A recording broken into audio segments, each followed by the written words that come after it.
Hey everybody, Mo Bunnell, your host here at Real Relationships, Real Revenue. I'm joined by Kim Davenport today. This is our third of 5 interviews. Kim is a partner at the consulting firm Scott Madden. She's also their Global Director of Diversity and Inclusion, a gem of a person I've known over a decade. Really excited to have her on the show. And in this episode, we talk about her favorite science step or story that's in the GrowBIG Training or in Snowball System. And what's cool is I want you to stick around to the end of this episode because it goes in a slightly different direction right at the end where she sort of distills everything down into one skill so that anybody can use. So I'll let you get to the end to hear that, but that's coming up. Now, know that if it's important for you to deepen relationships and if you are stretched for time, we've got the solution. We've written a thought piece. And it has the 7 ways that you can deepen relationships in 5 minutes or less. You can get it by going to growbigplaybook.com. That's growbigplaybook.com. Sign up, you'll get it right away, and you're going to thank me for it. All right, here is Kim Davenport.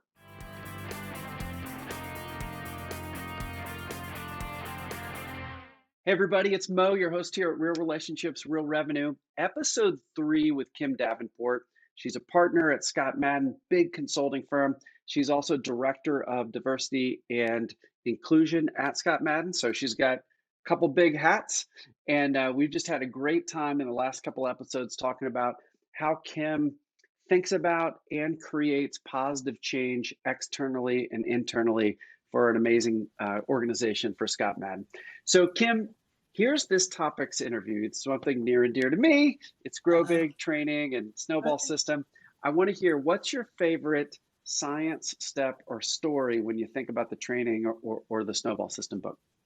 Oh, that one's easy. That's easy. My most favorite tool, and I can't remember the name of it, but it's the 4-color quadrant. Yeah, for sure. Understanding The who Herman you're brain talking dominance to. instrument. Yeah. Yes, the red, green, blue, yellow. I use that almost daily. I mean, and I'm not, no joke, no joke, whether I'm preparing an email, preparing a presentation or proposal, or preparing to go speak to someone, I'm always thinking about that quadrant. Who's in the room? How do I connect with them? Are they process? Are they people? So by far, that's my most favorite and most used tool. I love it. I got to tell you a funny story, and I'll come back to we'll dig into details of how you use it. We gave a class to a big insurance company last week, and one of the guys that was in the class called me and he said, "Mo, I just had the best time. I conveyed and communicated and taught my daughter, I think she was like 11, how to decode folks with HPDI and how to communicate to them." And I said, and they hatched this plan at the dinner table on how to use it. So she had picked her brother, who was, I think, a little older. She said, "Oh man, I'm not sure what else he's got, but he's got a lot of blue or analytical thinking." So when they sat down at dinner, they said, "Hey, so-and-so," to say, "how would you like it if I taught you a way you could win every argument you ever had?" Obviously appealing to his blue style. He's like, "I'd love to do it." And then they ask another person at the kitchen table, "Hey, tell me about what you're doing next week and go into great detail. Like, what are you going to do each day?" And then they mapped out the whole week and what they're doing. So anyway, I thought it was sort of cool that Mark made that part of his dinner table conversation. Anyway, that was a side note. That's hilarious. So Kim, and we do that too at our dinner table. Okay, so back to you. Let's go a level deeper. So you use HPDI, you're using the 4 quadrants. You mentioned emails, all the way from simple emails to heavy proposals, speaking to somebody. Specifically, what do you do? Do you just think about it in your head? Do you draw like a plus sign? Do you have the handy little notepads that are divided by quadrant? Like, get super practical. How do you go about using the tool? I wish, Mo, that I could say that I pulled out the actual, I'm dating myself, folder. I'm sure everything's electronic now and wrote down the details, but it really is more in my head. I mean, I have a visual of that quadrant in my head. And so upon first conversation, I'm listening to what people are saying, where they're hanging out, even opening conversations, especially these days, we're on Zoom calls, we're waiting for people to come in and there's a couple of folks on the line and they start talking about, "Oh, my son had a soccer game and, I tell you what, I got 20 of these a week, and and so this person's really wanting to talk about their son, or, I got to go, deliver cookies to the homeless. I don't know. I'm just making things up, but they're getting into their personal life. I'm like, okay, I got a red here. I got a red. Let me, let me hang out there with them. I see that's how they want to connect, or listening to the way someone may ask a question. Again, if I'm having a conversation or in an initial proposal meeting, or just getting to know a client for the first time and listening to how they ask questions, if they're really kind of visionary, or if they're appealing to my green, which is, tell me exactly how you do that. How's that going to work? What are you going to do? And then my mind, I'm bouncing around quadrants. I'm like, okay, I got a green here and I'm green. So we love each other. So let's get into the Yeah, this could detail. be easy. Let's talk. Let's talk. So it's very much, it's less formal about kind of pulling out that template and taking notes. And maybe I would be better at it if I did that. But it's very much just being aware, kind of always being Yep. aware that, different people require different approaches. Different Yep. people require you to connect with them in different ways. And so always be Yep. listening and attentive to that. Yep. Oh, there's so much to comment on. We talked a lot about diversity and inclusion in the last episode. Yes. Everybody, if you're passionate about that, go back and watch it, because Kim gives her the Kim Davenport 3-step process for D&I change. I think we should trademark it. We like KDC. I don't know. We'll come up with it later. Yeah, we'll But polish it up. We'll polish it up. we'll polish it up. It's going to be trademarked for sure. But I think what's interesting about HPDI is it gets to cognitive diversity, thinking style diversity, Mhm. and it has some similar things where you're a model. You can be a model for someone else. You can sort of connect with them in the way they want to connect with. Mhm. We can have a team that's very diverse in all kinds of ways, including thinking style, things like that. So for the audience, if you like this, go back, dig into the archives, the back catalog for Real Relationships, Real Revenue, where I go into great detail with a guy named Kareem Neddy, and he's CEO of Herman International, and Kareem Hermanetti, and he's just so good at this stuff, as you would expect. Talk about growing up at the dinner table when your mom's the CEO of the company and you're learning from her. So the apple didn't fall too far from the tree. But the quick version for everybody is there's 4 major ways people think. I think Mhm. it's easy to think of them as 2 opposing pairs. Analytical thinking, very numbers and logic focus, versus the opposing pair there is very relational, lots of empathy, connectivity you want to have with other people, stuff like that. The other 2 opposing pairs are experimental. That's also very visionary, strategic, thematic. The opposite of that is a practical, otherwise known as green, as Kim Yeah. mentioned, and that's like, how do I get something done step by step by step, never missing a step, never making a mistake. Maybe how we get to the vision that was in that opposite quadrant. So Kim, get a little deeper. So, I remember you having a higher green score, and you just mentioned that obviously, but where do you tend to over-index Mhm. to in those quadrants? And anyway, let's go there, and then we'll talk about how you interact with clients. Well, it's funny. I said that I'm green, but I remember during your training, I remember vividly, I was split almost down the middle, green, red, or kind of the Ah, process yes, step by step, and yes, the connecting with people, almost split down the middle. And, numbers don't lie. It is how I behave. I'm yeah, just as comfortable leaning in on people who want to talk about their day. They want to talk about their weekend. Let's talk about the game, really concerned about how is this going to impact people. Yeah, we'll do this, but what will be the impact to people? I can connect there, yep, and I'm very comfortable there. Um, and I also connect. If I had to say, if you made me pick which one is higher, I might be 1 point higher on the green, because yep. everybody at my firm knows if you say the word process, I get all giddy and excited. And they're like, oh, there goes Kim again. You're talking about process. You're talking about how you do something step by step. She's going to be all over it. So Well, then what? Well, so given that, and you have an engineering background, is that right? I That's what I do. That's remember. right. That's right. Yeah, Right. I have an yeah. undergrad in Which manufacturing type? engineering. Manufacturing engineering. I love it. So, Mhm. in a way, I wonder if that relational way of thinking that you've got makes you really different when in better in a unique strength you've got when it comes to Mhm. engineers or maybe competing against other consultants that don't have much Yeah. relational or red. I Yeah. wonder if you really stand apart because of that ability to connect with people. Do you think that's true or no? I think that is absolutely true, Mo. I think about some of the conversations I've had, not just in identifying opportunities and doing business development, but also in delivering the work. And when you're being very analytical and you're thinking about process steps and you're trying to understand how does something work so we can help you solve this problem, there's tends to be emotion sometimes there. And you got to learn how to relate. You got to know how to ask a question in a way that's going to make somebody trust you. You got to know, I can't just talk about how efficient this process is. What are some of the problems you have? What keeps you up at night when you're going through this process?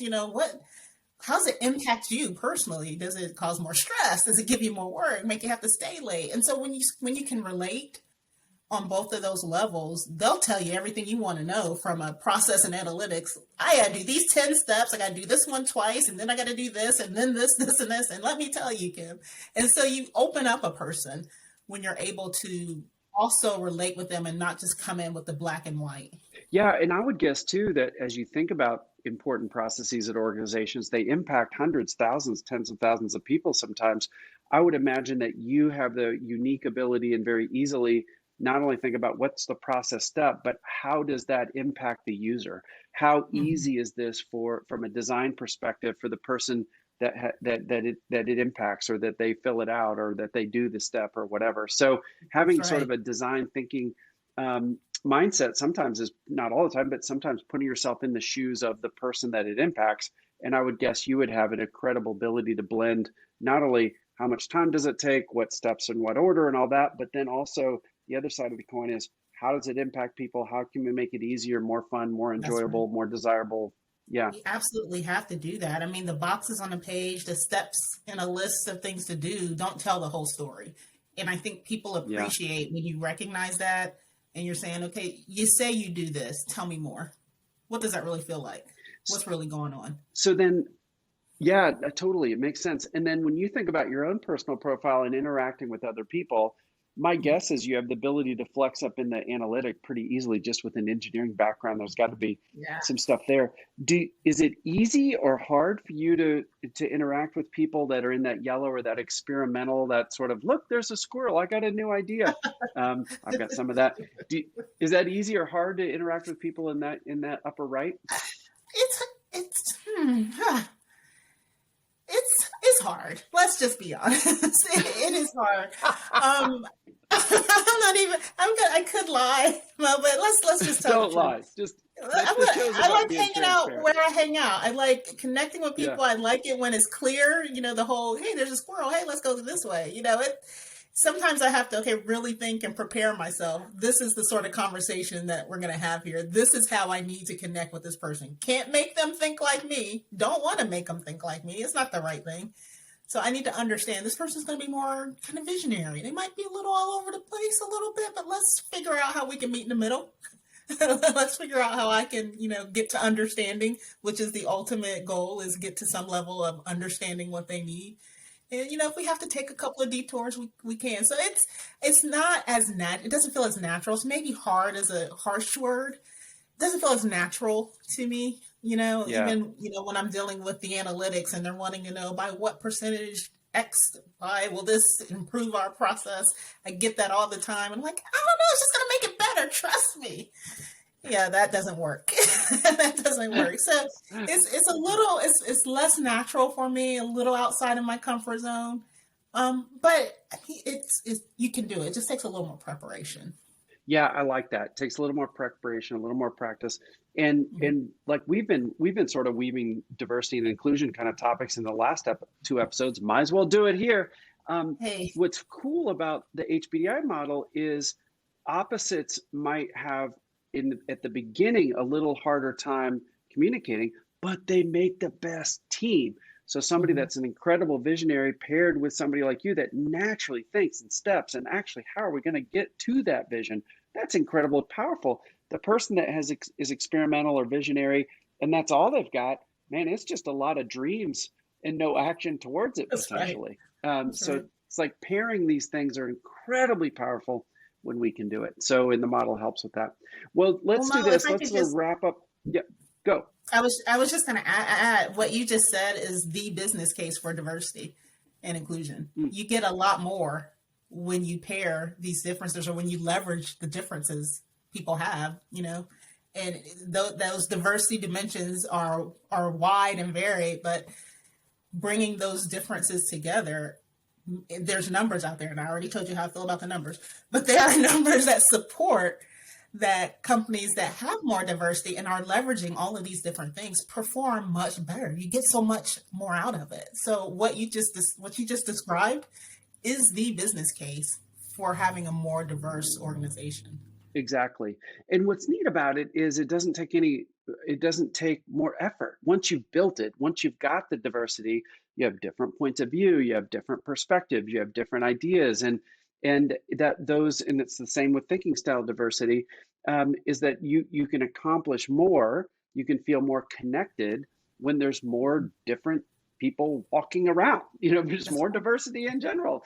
It That's makes right. all the sense in the world to me. So I think that's really, really cool. I mean, heck, maybe that's the reason the US has been very popular, is we're this melting pot of all these different people and ideas and all this stuff. And we're getting really macro and meta. But anyway, um, close us out. So we started talking about HPDI. We've woven a little diversity element to it. Um, what's your just number one pro ninja tip? Even if somebody they don't know the model, they Mhm. may not have their HPDI results if they're a listener, if they're a viewer. What's your pro ninja tip on how you can connect better with somebody else? Listen, just listen.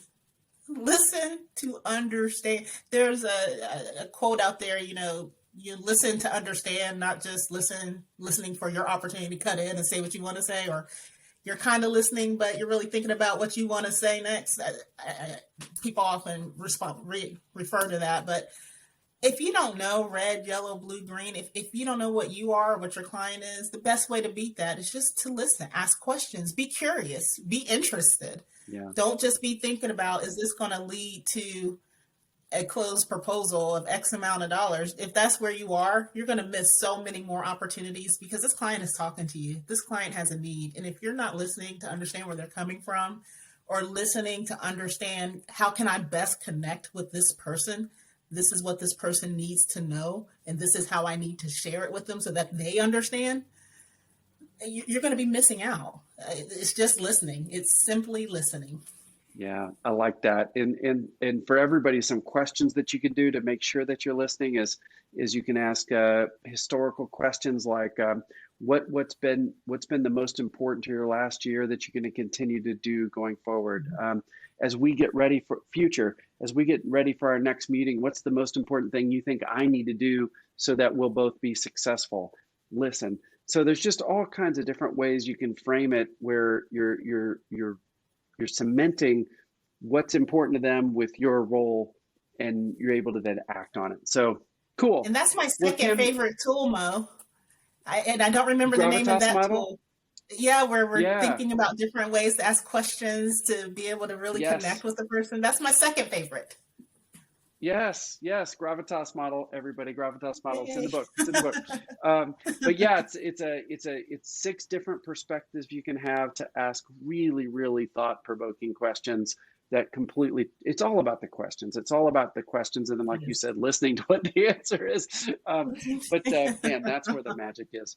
So Kim, people are going to want to connect with you. They're going to ask you a question, say thanks for being on the show or whatever. Where should they go? They should email me, Kimberly Davenport at scottmadden.com. And I also love to connect with people on LinkedIn. You can find me under Kim Davenport. Love to connect with you there. Love it, Kim. Well, audience, don't forget, follow, subscribe, turn on notifications for the show, all that stuff. You know what that is. But then for you, Kim, thanks for being on the show. This has been awesome. Everybody, there's two more before this. That was A+ episodes. We got two more coming up. Kim, thank you so much. Absolutely.